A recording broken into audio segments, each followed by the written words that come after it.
We say good morning to Neil Greenberg, Washington Post sports columnist. Neil, good morning. How are you?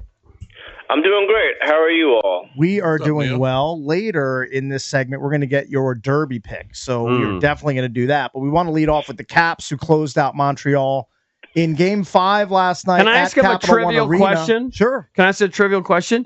Do you? I feel like I need a soundtrack. They're trying to tell me no, get that Stanley. Do you know of any that we're not thinking of that they like to play or that would remind, get us fired up about the Caps? I think the Stanley Cup run is, if you're not going to get fired up by that, what's going to fire you up? This team is really good, and the trajectory is to have a deep playoff run. So,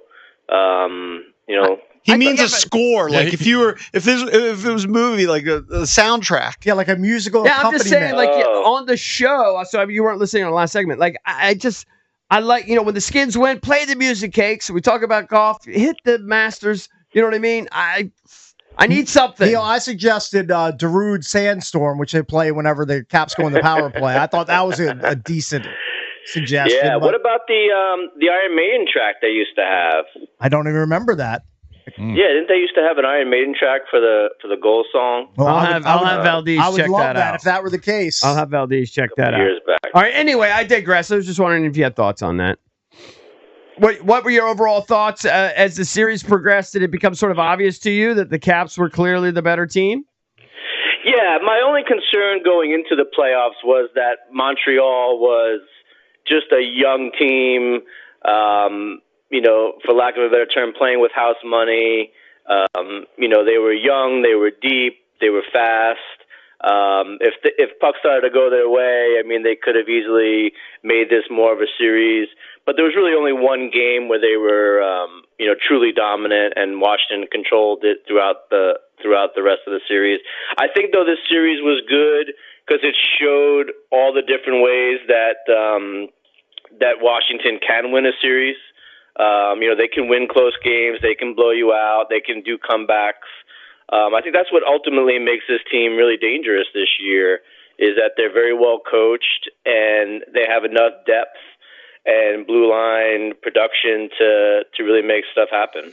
Neil, you brought up well coached, and I liked Peter Laviolette when he was here, but they parted ways a few years ago, and he's since been let go by the Rangers, and Carberry's led the Capitals to their first playoff series wins since winning the Stanley Cup back in 2018. Like, the Caps clearly made the right choice in parting with Laviolette and getting a guy in here who would actually play the young players and help develop them alongside the aging core led by OV. And Tom Wilson's not that old, but he's been here for a long time. Yeah, he's definitely been able to push the right buttons. He's shown. I think the biggest challenge that he had was when Ovechkin went down with the broken leg. He still kept things together, losing his best player.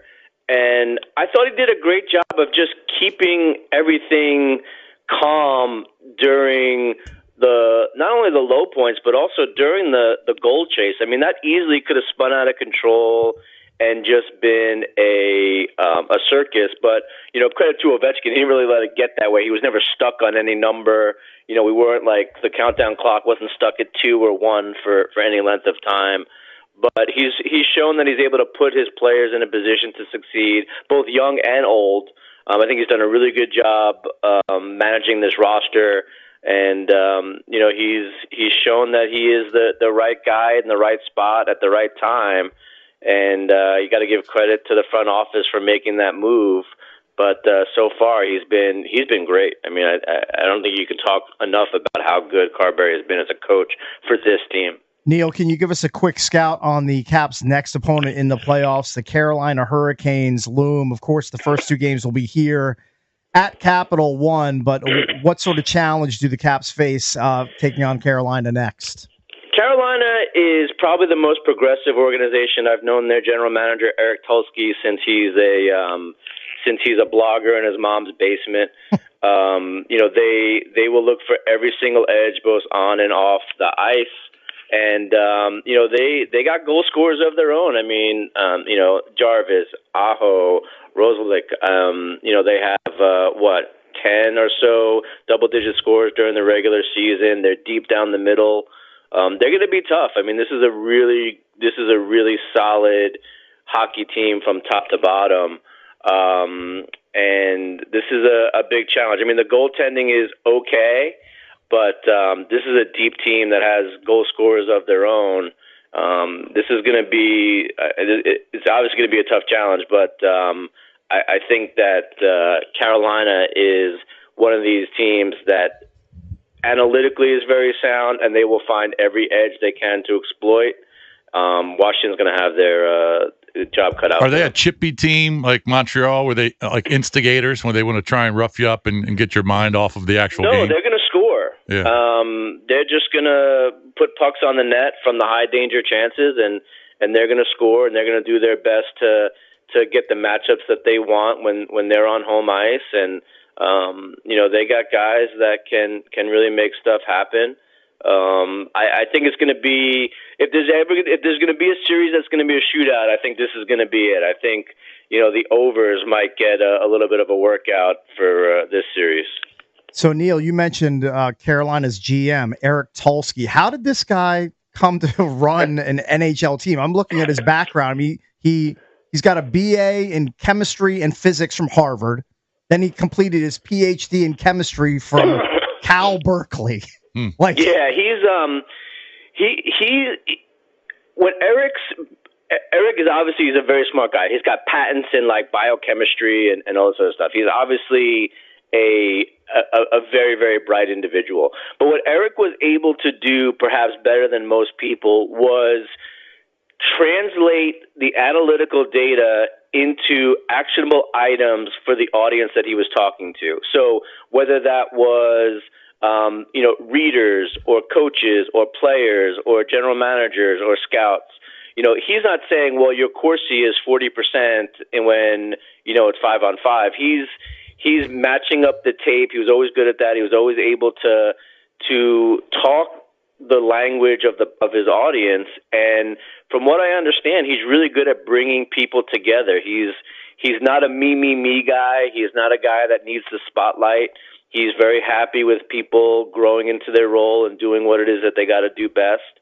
So he's just really taken an unconventional route, but he's a very smart he's a smart mind, period. But very smart hockey mind, very, very sharp, but a very good communicator, and I think that's been the key to his success. Getting Protas back is big, too, especially for this series.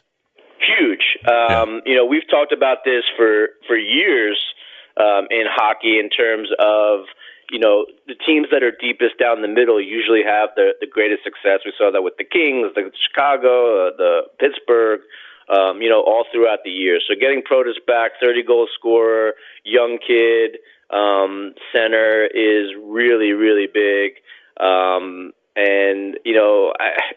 also think that, Dylan Strome is just playing out of his mind. I don't know if it's because he's on your show, but, it's just he's been electric this series.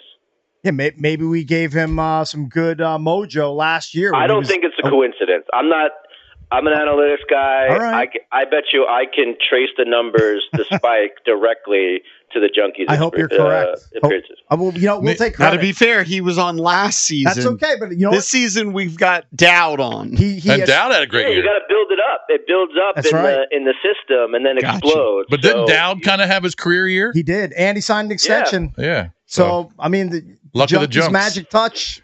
Hey, isn't it kind of Neil? Everything you guys touch turns to gold. Isn't it kind of crazy, Neil, that this is the first series win since the Cup? Yeah, 7 years. It's been tough.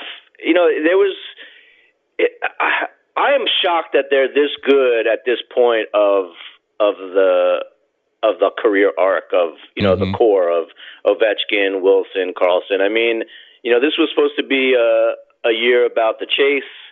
But, again, you got to give credit to Carberry that he's getting it done. I think Cake, I don't know if Cake's already asked you this, sorry. But we were talking about the players. Like, I hated Josh Anderson for the Canadians. Didn't like him at all for obvious reasons. Give me one or two Carolina Hurricanes that I'm just going to dislike. Yeah, some pests. From the opening puck drop. Probably like a guy like, Jordan Stahl's still there. They have Eric Robinson who can throw some hits. I really do think, though, the guy that's going to anger you the most is probably going to be like Seth Jarvis because he's going to score all the time. Oh, okay. They're not built like thuggish. They're built young, speed, and scoring ability. So I think that's really where you're going to tear your hair out. Okay. We're joined by Neil Greenberg from the Washington Post. Now we're going to pivot over to the Kentucky Derby. The 151st running is this Saturday. Are you excited that journalism is the favorite, unless I'm looking at old odds here, at 3-1 out of the 8 I haven't heard of any of these stories. How come have they been super hyped up? I feel like it's been on the down low. I am excited about journalism being the favorite because I'm tossing the horse. I don't think that he can win. So it's fake news on the fake favorite. Really? Why? Look at Why that. do you think you can't win? I don't like the breeding. I mean, with the Kentucky Derby, you need a horse that's fast, but you also need a horse that inherits enough stamina from their pedigree to carry that speed the 1.25 miles of the Kentucky Derby. I mean, this is the longest that the horses are going to travel in their career. And you can see for journalism, as he added length, you can see that there was a little bit of a back turn in terms of his being able to sustain that speed. I actually like the number 4 horse Rodriguez. He was 12-1 on the morning line. I'd be happy with anything from 8 to 12 to 8 or 10-1. This is a Bob Baffert horse. Obviously, he knows what he's doing. Mike Smith is aboard. This horse has impeccable breeding. His sire is authentic, a former Kentucky Derby winner. Into Mischief is his grandsire. A lot of stamina, a lot of versatility there. I think Rodriguez is a horse that's breaking from the inside with speed, but he's going to go to the front anyway, so I don't really think that it impacts him. So I like Rodriguez out of the 4-hole. What about Burnham Square? Yeah, I'm getting asked about this horse a lot. Okay. I think this horse is fine. Ian Wilkes is having a good campaign in 2025. Brian Hernandez is aboard again. He won them with this horse in the Bluegrass. I think this horse is fine. I don't know how much I would include him in my trifecta tickets.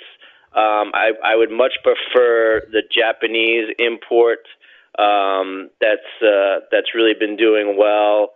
I think that the Luxor Cafe, is the Japanese horse, is a lot better suited for hitting the board, and then you probably get it at a little bit better price. There's a lot of inside speed in this horse, and I'm really not sure how they're going to utilize that all. There's going to be a crush to the rail from the inside horses. I think that allow a horse like Luxor Cafe to kind of hang back and do his thing. Burnham Square, I think, is going to be kind of in the middle of the pack, and I just think there's going to be such a crush of horses trying to get to the front that he may just get bottled up and not have a lot of room to work. How many horses are there right now? 20. Okay. By the way, the morning line favorite hasn't won since 2018. Wow. That's a long time. Yeah, this is going to be a good betting. I think this is a really good betting race. Journalism, especially, getting a lot of the money. I'm fine tossing that horse in the first 2 spots. I have no interest in journalism, the horse. I have a lot of interest in journalism, the vocation. yes, we're well aware. Neil, BT Dubs, the Carolina Hurricanes were minus 150 to win the series. Ooh. Pretty significant favorite. Again, they're a good team. I mean, it's hockey playoffs. I mean, anything can happen. One game swing is going to change that. But Carolina is going to be well rested, and again, you can't underestimate the edges that this team will get off the ice. I mean, from biometrics to sleep studies and all that other stuff. This is a very, very smart organization with very, very good players. You cannot take them lightly in this series. Hey, Neil, before you go, can you give us a trifecta box for the Derby? We don't do trifecta box. We talked about that before. But I like Rodriguez. Okay. I like I like Luxor Cafe, and I also like Tistastic to round it out. All right, there you go. Do with that information what you will. Thanks, as always, Neil. Appreciate it, man. We'll talk to you again soon. All right, love you guys. Love you too, Thank man. you, It's buddy. Neil Greenberg at @ngreenberg on Twitter, Washington Post sports columnist. Don't forget, coming up at 8 o'clock, Frank Caliendo is going to join us on the phone. He'll be in D.C. May 20th and the 21st at the D.C. Improv. He'll join us at 8.